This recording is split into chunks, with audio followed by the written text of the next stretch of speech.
The fluorescent hum of aisle 4 is a low-frequency vibrate that rattles the teeth. It is a sterile, blindingly white world where the air tastes of cardboard and artificial vanilla. Min-jae Park stands motionless, a shark in a shallow pool. His fitted white shirt is crisp, but it cannot contain the darkness creeping up his throat, the ink-black vines of his tattoos peeking above his collar like a warning.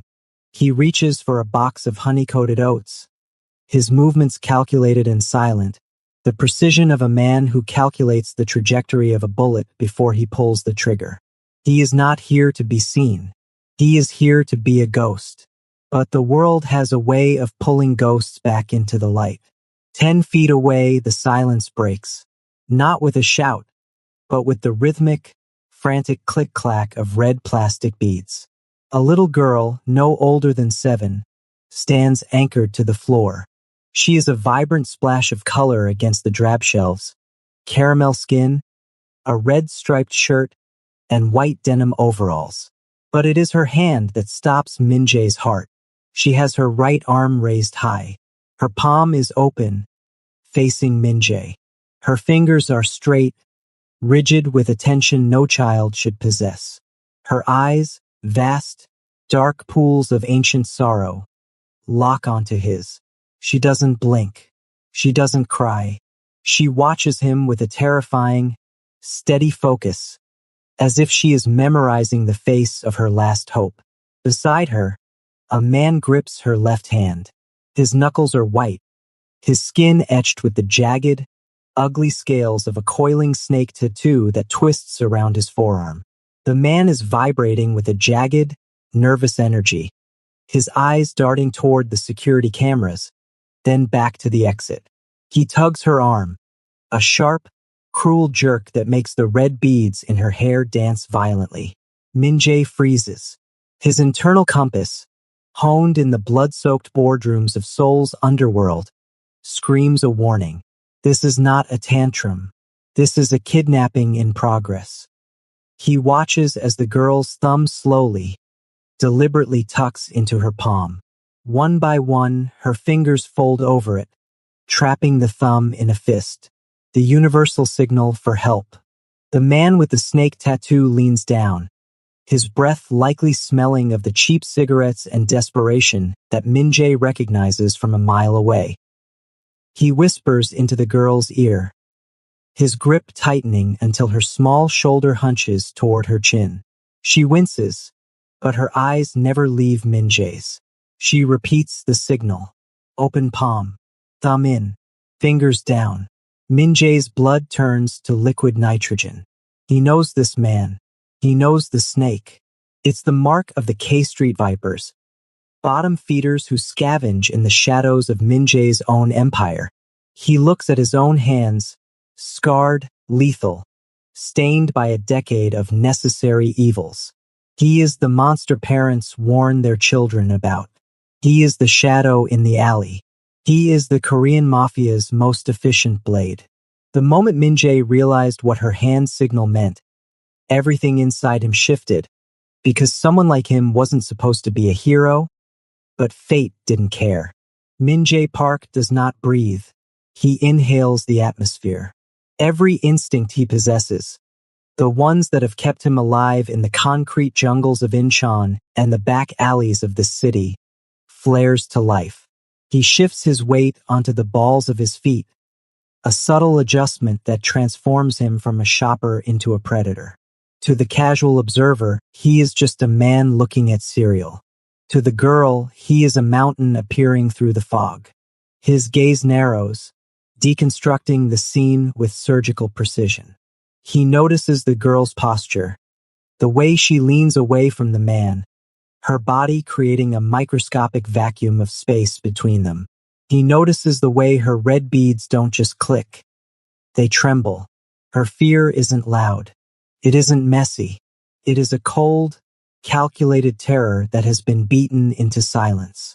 It is the kind of fear Min-jae himself felt 20 years ago, standing in a rain-slicked shipyard while men in black suits decided his fate. Ignore it. A voice in the back of his head whispers. It's the voice of the Mafia boss, The strategist who knows that a clean record in a public place is worth more than a stranger's life. Walk away. You have a meeting at 6. You have a shipment coming into the docks. You are not a savior. But the girl's eyes are like gravity. They are dark, obsidian anchors that pin his soul to the linoleum floor. She isn't just asking for help. She is recognizing him. She sees the darkness in him and, in her desperation, has decided that his brand of darkness is better than the one holding her hand. Min-jae lets the box of oats slide back onto the shelf. The sound of cardboard hitting metal is like a gunshot in the quiet aisle. The man with the snake tattoo snaps his head toward Min-jae. His eyes are yellowed, the pupils blown wide with a cocktail of adrenaline and something synthetic. He sees Min-jae's tattoos, the expensive watch, the way his shoulders block out the light. The snake isn't just a criminal. He's a low-level thug, and he recognizes a king when he sees one. He hitches his trousers, his hand hovering near the waistband where the telltale bulge of a compact pistol ruins the line of his cheap jacket. "Keep walking, pal," the man grunts. His voice is a gravelly rasp, thin and lacking the weight of true authority. He tries to sound tough, but Min-jae smells the sweat, sour, metallic, and rank. Min-jae takes one step forward. Just one. His shoes make no sound on the polished floor. "She doesn't look like she's having fun," Min-jae says. His voice is a low, melodic baritone that vibrates in the girl's chest.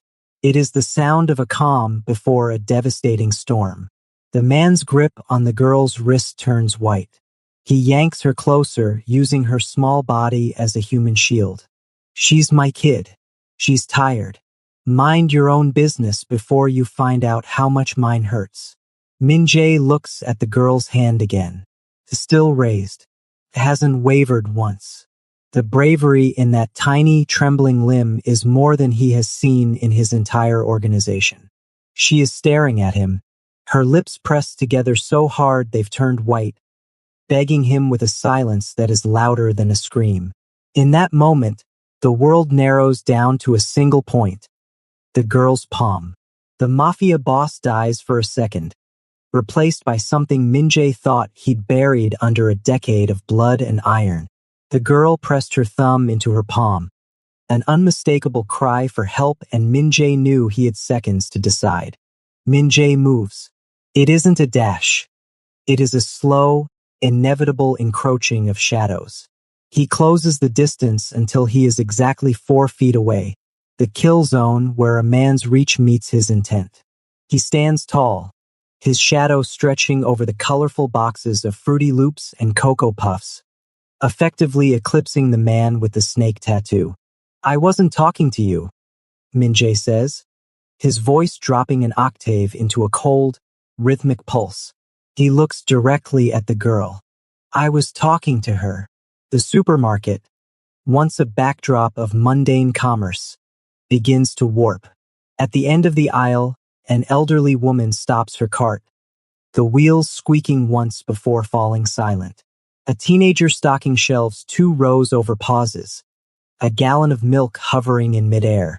The air conditioning hums louder, yet the air feels thinner, sucked out by the vacuum of Min-jae's presence. The snake-tattooed man, a bottom feeder named Miller, if Min-jae's memory of the Viper Tongs roster serves him, begins to unravel. His free hand twitches near his hip. His eyes are frantic, darting from Min-jae's face to the tattoos on his forearms. He knows he's outclassed. He knows that if this man is who the ink suggests he is, Miller is already a dead man walking. "I said she's mine. Get lost, you Yakuza wannabe." Miller's voice cracks, the pitch rising into a shrill, desperate bark. Min-jae doesn't blink. He reads the man's body language like a familiar ledger. The frantic blinking, deception, the shifting weight, fear. The way his elbow flares out, he's going for the piece. Min-jae's mind operates in milliseconds, calculating the physics of the encounter. If the gun comes out, the girl is at the center of the trajectory. He has to keep the snake's attention on him and him alone. Let go of her hand, Min-jae commands. It isn't a request. It is a decree from a throne. Make me. Miller sneers, though his bottom lip trembles. He pulls the girl so sharply her beads clack against the metal shelving. You think you're some kind of hero? You're a suit with some fancy ink. You don't want this smoke, Park. I know who you are. I know who you work for. The mention of his name causes a ripple of recognition in Min-jae's chest, but his face remains a mask of granite. He takes one more step, entering Miller's personal space. The scent of the man is overwhelming now, stale beer, unwashed denim, and the acrid metallic tang of a coward's sweat. The little girl is frozen, her hands still tucked into a fist, her knuckles white. She is looking at Min-jae with an intensity that demands action. She isn't just a victim, she is the witness to his soul. You're vibrating, Min-jae observes quietly, his eyes drifting to Miller's twitching hand. That's adrenaline. It makes you sloppy. Sloppy men make mistakes. And in my world, mistakes are buried in the marsh. Miller's face contorts. The bravado is failing. He realizes that the shoppers are watching, that the quiet grocery run has turned into a hostage situation in the making. He leans in closer to Min-jae, his eyes narrowing into slits of pure, concentrated malice. He ignores the girl for a second, focusing all his venom on the man in the white shirt. He pulls Min-jae toward him by the collar with his free hand, his breath hot and foul against Min-jae's ear. The man leaned in and whispered something that made Min-jae's blood run cold. The whisper is a jagged blade. She's not just a payday, Park. She's the daughter of the man who sold your last shipment to the Federals. We're just collecting the interest. The revelation hits Min-jae with the force of a physical blow, but his expression remains an unbreakable sheet of ice. The girl is a pawn in a game of blood and betrayal he thought he had under control. But looking down at her, the politics of the underworld vanish. She isn't a debt or an asset. She is a child whose beads are clicking because she is shivering in a climate-controlled room. In that fraction of a second, the girl sees the shift in the air. She senses the moment Miller's focus flickers from her to the man he's trying to intimidate. With a sudden, desperate burst of strength, she sinks her teeth into Miller's meaty thumb. Ag! Miller howls, his grip involuntarily springing open. She doesn't run toward the exit. She doesn't run toward the other shoppers who are now gasping and retreating. She dives toward the shadow of the man in the white shirt. Her small, warm hands seize the fabric of Min-jae's trousers, and she tucks herself behind his legs, using his massive frame as a human fortress. The sensation of her gripping his clothes, the raw, unadulterated trust of it, sends a jolt through Min-jae that feels like a live wire. Miller's hand flies to his waistband. The steel of a Glock 26 glints under the fluorescent lights. Min-jae doesn't draw a weapon. He doesn't even raise his fists. He simply stands. He expands his chest, his presence filling the aisle until it feels like there is no room left for Miller to breathe. He stares down the barrel of the gun with the bored indifference of a man who has looked at death so often they are on a first-name basis. If you pull that trigger, Min-jae says, his voice a low, terrifying rumble that seems to vibrate the floorboards, you had better kill me, because if I am still standing after the first shot, I will peel that snake off your arm while you're still breathing to see it. Miller's hand shakes. The gun wobbles. He looks at Min-jae's eyes, not the eyes of a hero, but the eyes of a monster who has decided to protect a lamb. Around them, the world has stopped. A mother in the next aisle covers her toddler's eyes. The hum of the freezer units feels like a countdown. Miller's gaze darts to the girl hiding behind Min-jae's legs. He sees her peering out, her big dark eyes no longer pleading, but defiant. She has chosen her side. She has chosen the dragon to protect her from the snake. You're a dead man, Park. Miller spits, but the words are hollow. The weight of Min Jae's authority, the sheer, crushing gravity of his reputation, breaks the man's resolve. Miller knows the Vipers won't protect him if he starts a shootout with a Park-level boss in a public grocery store. That kind of heat brings down the whole city. Miller slowly lowers the gun, his eyes burning with a mix of cowardice and promised vengeance. He realizes the quiet snatch is now a loud disaster. Min Jae doesn't move. He waits, a statue of inked muscle and white cotton. He watches the micro-expressions on Miller's face, the calculation of a cornered rat. Miller steps back, then another, his boots scuffing the linoleum. Keep her, Miller hisses, backing away toward the rear emergency exit. See how long you last when the Tong finds out you're playing babysitter for a rat's litter. He turns and sprints, his heavy footsteps echoing through the store as he slams through the staff-only doors. Min Jae doesn't give chase. His priority is the weight against his leg. He looks down. The girl is still clutching his shirt, her chest heaving with silent, ragged breaths. The relief is palpable, a thick sweetness in the air, but beneath it, Min Jae feels a cold prickle at the base of his neck. But when the man bolted, Min Jae realized the real danger had only just begun. The emergency exit door is still vibrating from Miller's escape when the silence of aisle 4 is shattered from the opposite direction. Maya! Maya! The scream is raw, the sound of a lung-shredding panic that only a parent can produce. A woman bursts around the corner of the dairy section, her heels skidding on the polished floor. Her hair is disheveled, her coat half hanging off one shoulder, and her eyes are wide with the kind of frantic madness that follows a lost child. The girl, Maya, lets out a small, broken sob. It is the first sound she has made, a dam finally bursting. She lets go of Min Jae's shirt and sprints toward the woman. They collide in a heap of red stripes and frantic embrace, the mother falling to her knees on the cold linoleum. She buries her face in Maya's neck, her hands moving over the girl's arms and back with clinical urgency, checking for wounds, for blood, for the reality of her daughter's existence. I turned around, just for a second. The cereal. You were right there. The mother sobs, her voice a jagged wreck. She rocks Maya back and forth, the red beads in the girl's braids clacking rhythmically against her mother's shoulder.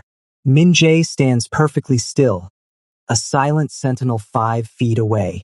He watches the reunion with a detachment that is purely superficial. Internally, his mind is already scanning the perimeter. Miller is gone, but men like that don't go far. They go to a payphone. They go to their superiors. He takes a step back, then another. He is a man who thrives in the shadows, and right now the light is too bright. The adrenaline is fading, replaced by the cold realization that he has just interfered in a syndicate kidnapping. He needs to vanish before the police arrive, before statements are taken, before his face ends up on a grainy security feed analyzed by the DA's office. He turns to walk away, his boots silent, his posture returning to that of the anonymous grocery shopper. Wait! The mother's voice stops him. It isn't a scream this time. It's a plea. Min Jae pauses but doesn't turn around immediately.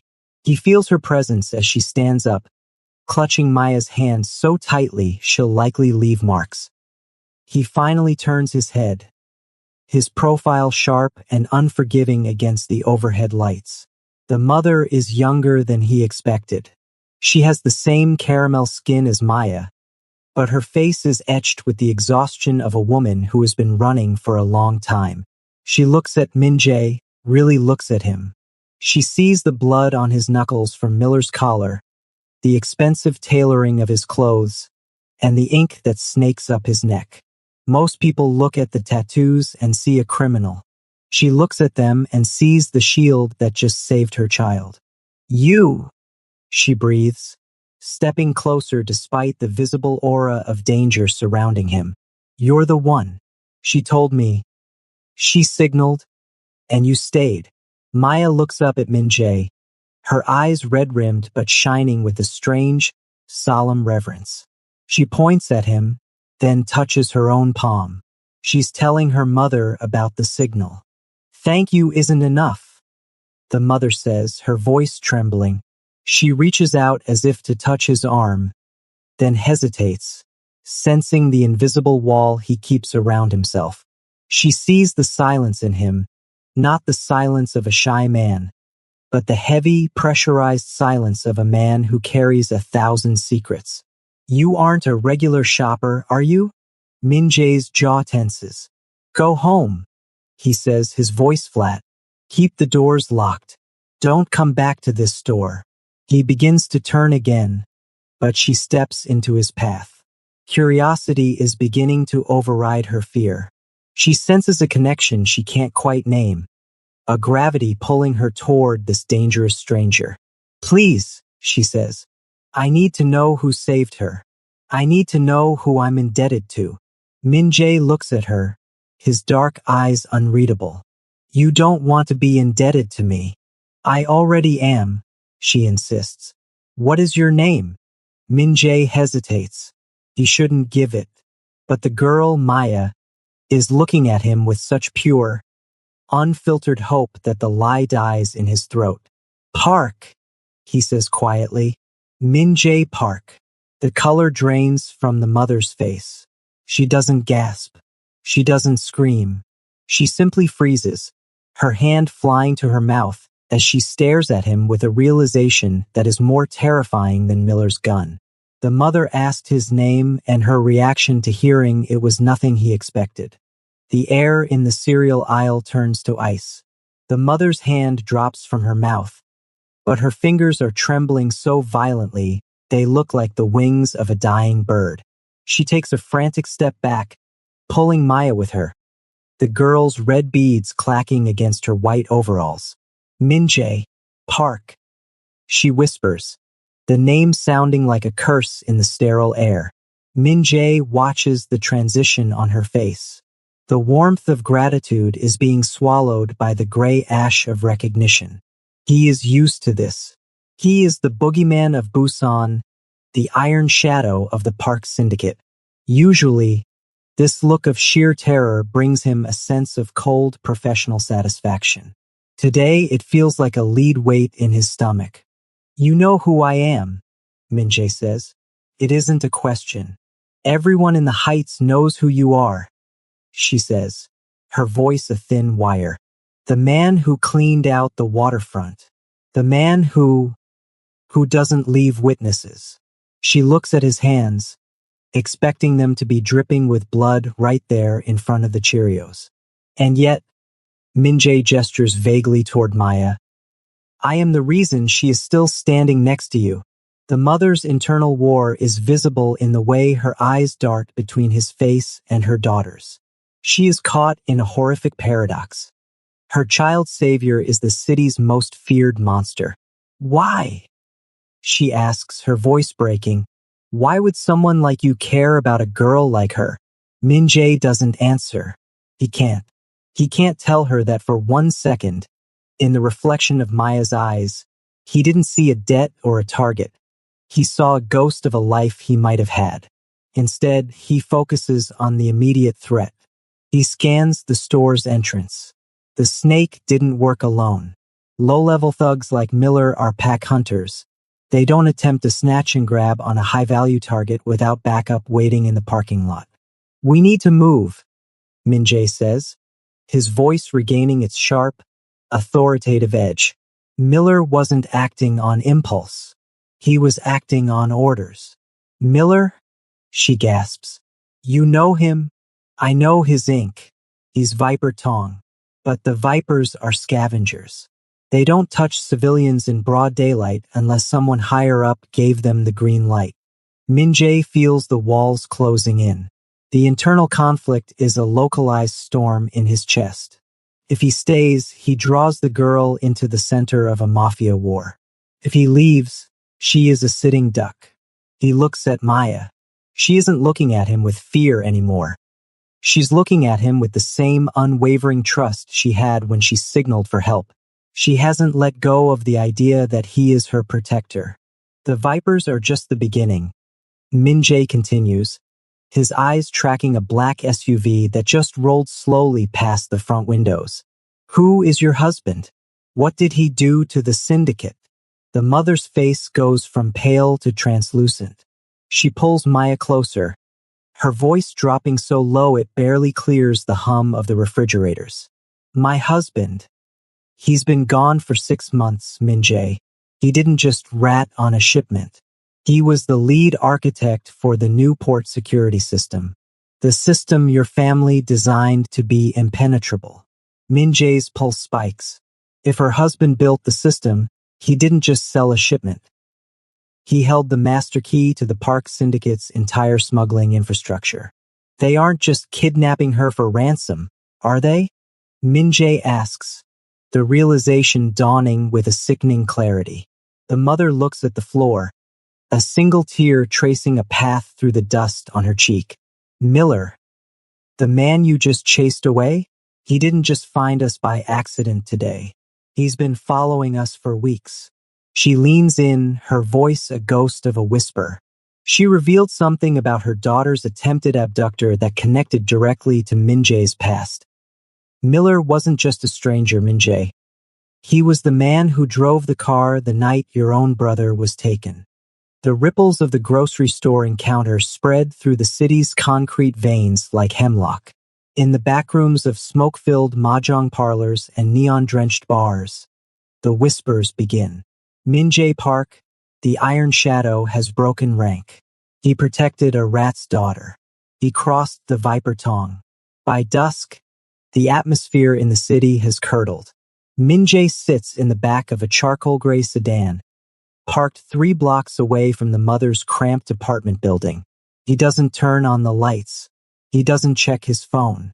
He simply watches the street through the rearview mirror, his eyes scanning for the telltale shimmer of headlights or the sudden movement of a spotter on a street corner. His phone vibrates in his pocket, a relentless, buzzing insect. It's his uncle, the chairman.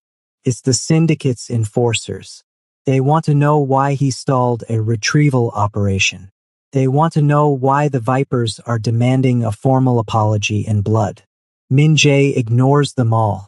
His mind is a chaotic battlefield. Miller. The name keeps echoing.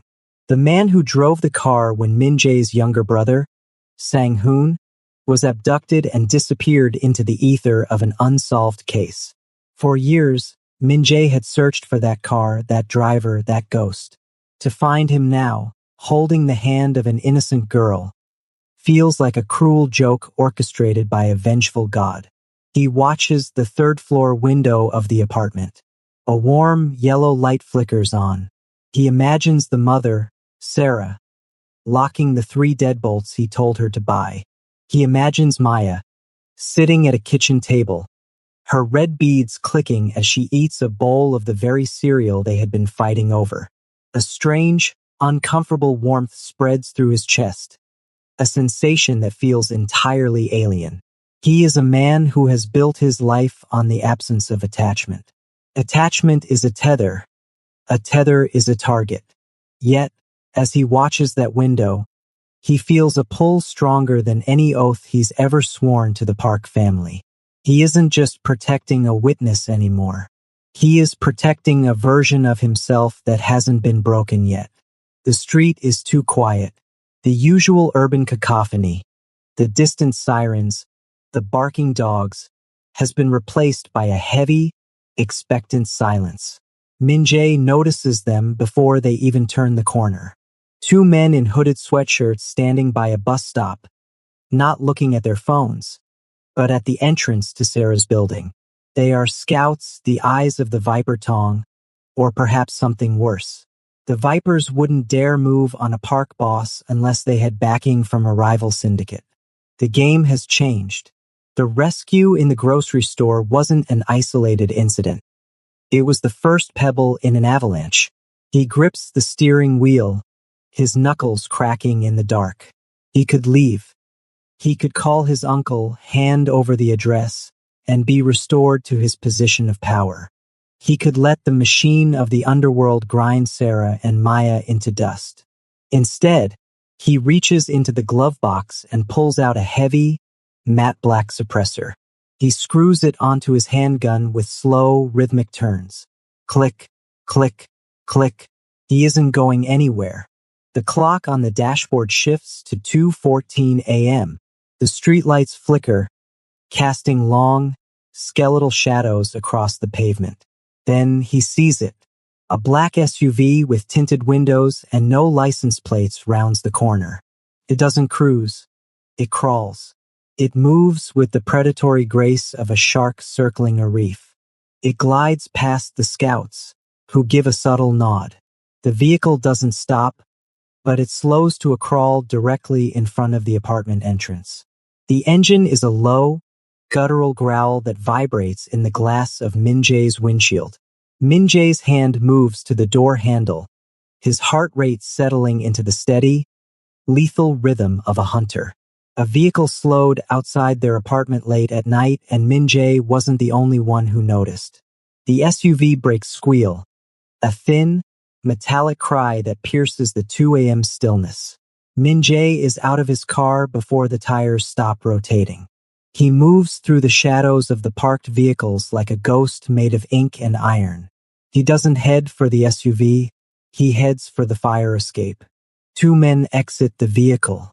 They aren't wearing the loud, flashy colors of the Vipers. These are cleaners men in gray tactical windbreakers, moving with the synchronized efficiency of former military. One carries a heavy-duty bolt cutter. The other has a hand resting on a holstered suppressed weapon. They aren't here to talk or intimidate. They are here to finish the retrieval. Min Jae reaches the 3rd floor landing just as the first shadow appears in the hallway. He doesn't use his gun. A gunshot, even suppressed, is a signature. He uses the environment. As the lead man reaches for the door handle of apartment 3B, Min Jae lunges from the stairwell. The violence is swift and silent. He catches the first man in a sleeper hold, using his body weight to drive the man's head into the doorframe with a muffled thud. Before the second man can draw, Min Jae delivers a localized strike to his throat, followed by a knee to the solar plexus. The man collapses, gasping for air that won't come. Min Jae drags both unconscious bodies into the shadows of the service closet, his breath barely hitched. The door to 3B cracks open. Sarah stands there, holding a heavy kitchen knife, her eyes bloodshot and wild. Behind her, Maya is huddled in the hallway, her red beads clicking as she shivers. "Get back inside," Min Jae says, his voice a harsh whisper. He pushes his way in and locks the deadbolts himself. The apartment smells of lavender laundry detergent and the metallic tang of fear. Sarah stares at him, her gaze moving from his bruised knuckles to the cold, predatory stillness in his eyes. "They were outside, weren't they?" she asks, her voice trembling. "The men who took my husband. They're gone for now," Min Jae says. "But they'll be back with more. You need to understand, Sarah, Maya didn't just see a kidnapping. She saw Miller. She saw the driver. She is the only living person who can link the Vipers to the Park Syndicate's internal betrayals. To them, she is a loose thread, and they don't untie threads. They burn them." Maya creeps forward, reaching out to touch the fabric of Min Jae's sleeve. She doesn't see the monster the world sees. She sees the man who makes the bad things go away. Min Jae flinches at the touch, a phantom sensation of a brother's hand he hasn't felt in decades. "You have to leave," Sarah says suddenly, her fear twisting into a sharp, defensive anger. "You're making it worse. If you weren't here, maybe we could run. But with you here, it's a war. You're a target, Min Jae. Why are you doing this? You don't know us. You're a man who kills for a living, and now you're playing guardian angel." She steps into his space, her eyes searching his for a lie, for a motive, for a hidden price tag. The vulnerability in the room is suffocating. Min-jae looks at the little girl, then back at the mother. The iron shadow cracks, just enough for the light to leak through. "I'm not a guardian angel, Sarah," he says, his voice low and jagged. "I'm a man looking for a ghost. Miller was the driver the night my brother was taken. I've spent 10 years looking for a way back to that night. I can't walk away because if I save her, maybe I finally save him." The silence that follows is heavy, thick with the shared trauma of two people hunted by the same darkness. The mother asked him the question he feared most. "Why us?" His answer changed everything. "Because she's the only one who signaled back. The apartment is a cage of shadows. Outside, the city breathes with a predatory hum. But inside, the only sound is the rhythmic clack-clack of Maya's beads as she sits on the floor, stacking mismatched coasters. Min-jae stands by the window, his silhouette a sharp, jagged cut against the distant city lights. He hasn't sat down in 6 hours. His phone vibrates on the granite countertop. It is a text from his second-in-command, a man he once trusted with his life. "The chairman is asking for your location. The Vipers have offered a truce if we hand over the girl. Don't be a martyr for a ghost, Min-jae. Come home." Min-jae stares at the screen. The choice is a binary pulse of light in the dark. On one side, the syndicate, his family, the absolute power he has spent a lifetime cultivating. If he leaves now, he can claim he was investigating the Vipers and return to his throne. On the other side, this cramped apartment, a mother with eyes full of shattered glass, and a girl who looks at him as if he invented the stars. "You're going to leave, aren't you?" Sarah's voice is soft, coming from the doorway of the kitchen. She has a mug of tea in her hands, but she isn't drinking. The steam rises between them, a fragile veil. Min-jae doesn't turn. "I should, for your sake. If I stay, the level of violence coming to this door will be something you can't imagine." "It's already here, Min-jae," she says, her voice gaining a sudden, desperate strength. She walks toward him, stopping just outside his personal space. The scent of lavender and fear has been replaced by something else, the smell of rain and resolve. "I saw those men you put in the closet. I saw the way you move. You're not just a target. You're the only wall between us and a shallow grave." She reaches out, her fingers grazing the white fabric of his sleeve, right over the spot where his tattoos bleed into his skin. Her touch is tentative, a bridge built over an abyss of distrust. "I don't like who you are. I don't like what you've done. But I see the way you look at her. You're not looking at a loose thread. You're looking at a person." Min-jae finally turns. His face is a mask of stone, but his eyes are turbulent. "If I take responsibility for you, there is no going back. I become a traitor to my own blood. I become a man without a country." "You were already that man the moment you stepped into that grocery aisle," Sarah whispers. Maya looks up from her coasters. She stands, walks over to Min-jae, and wraps her small arms around his leg. She doesn't say a word. She simply leans her head against his thigh, the red beads in her braids coming to rest against the dark fabric of his trousers. The physical weight of her, the absolute terrifying trust, is the final hammer blow to his resolve. Min-jae reaches down, his large, scarred hand hovering over her head before he finally, awkwardly, lets it rest on her shoulder. He is no longer just a watcher. He is a participant. "Pack a bag," Min-jae says, his voice thick with the gravity of his defection. "1 bag each. No electronics. We leave in 10 minutes. The night settles in as they hunker down in a safe house, a windowless basement apartment owned by a man who owes Min-jae a life. The air is stale, the furniture mismatched. Sarah and Maya share a small cot in the corner, while Min-jae sits by the door, a silent gargoyle with his gun resting on his knee. Sleep eventually claims Sarah, her breathing evening out into a heavy, exhausted rhythm. But the trauma of the day isn't finished with the girl. Maya tosses and turns, her small hands clutching the thin blanket. Her beads click frantically against the metal frame of the cot. A low moan escapes her throat, the sound of a child lost in a forest of monsters. Min-jae leans forward, his heart tightening in a way that feels like a physical injury. That night, the girl had a nightmare and whispered Min-jae's name. The safe house is no longer safe. The betrayal comes not from a shadow, but from the glowing screen of Min-jae's burner phone. A single image, his uncle, the chairman, sitting in a tea house with the leader of the Viper Tong. The message underneath is a death warrant. The girl is the price of your seat at the table, Min-jae. Bring her to the shipyard by dawn, or we burn the city to find you. Min-jae looks at Sarah and Maya. They are huddled on the cot, the girl finally asleep after her nightmare, her hands still clutching a scrap of Min-jae's discarded overcoat. He realizes then that his presence is the magnet drawing the lightning. To save them, he has to cut the cord. He has to become the target so they can become ghosts.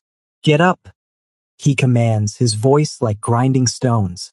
He thrusts a heavy envelope of cash and 2 forged passports into Sarah's hands. There's a car 2 blocks south. The keys are under the wheel well.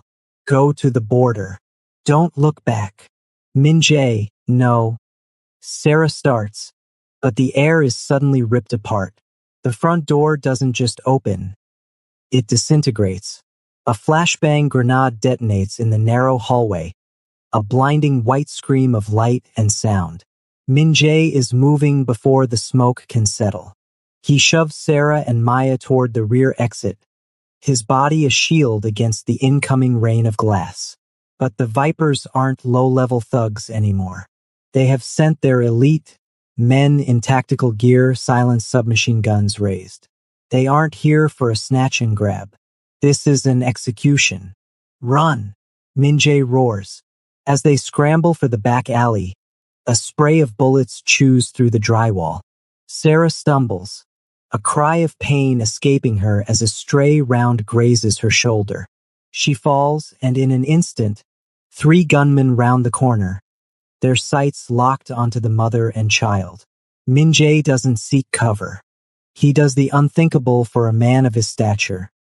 He steps into the center of the kill zone. He stands in the open, his white shirt now stained with soot and Sarah's blood, and unleashes a calculated fury.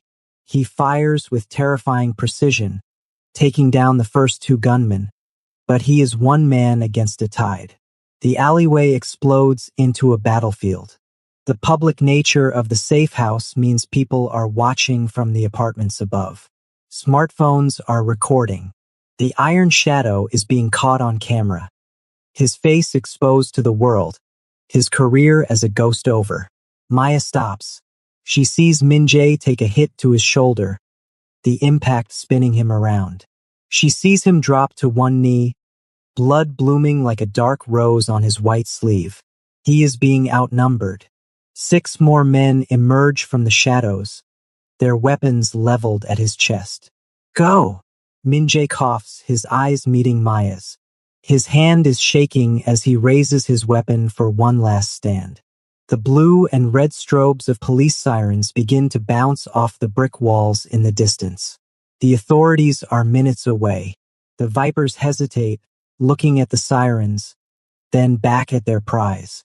Miller, the man with the snake tattoo, steps forward from the back of the pack, a jagged grin on his face as he aims his gun at Min-jae's head. Maya doesn't run. She breaks from her mother's grip and takes a step toward the man who saved her. The world seems to slow. The rain begins to fall, washing the soot from her braids. She looks at the men in the shadows, then at the bleeding giant on his knees. She raises her hand, but she isn't making the help signal. She is reaching out, her small fingers trembling, trying to bridge the gap between her innocence and his ruin.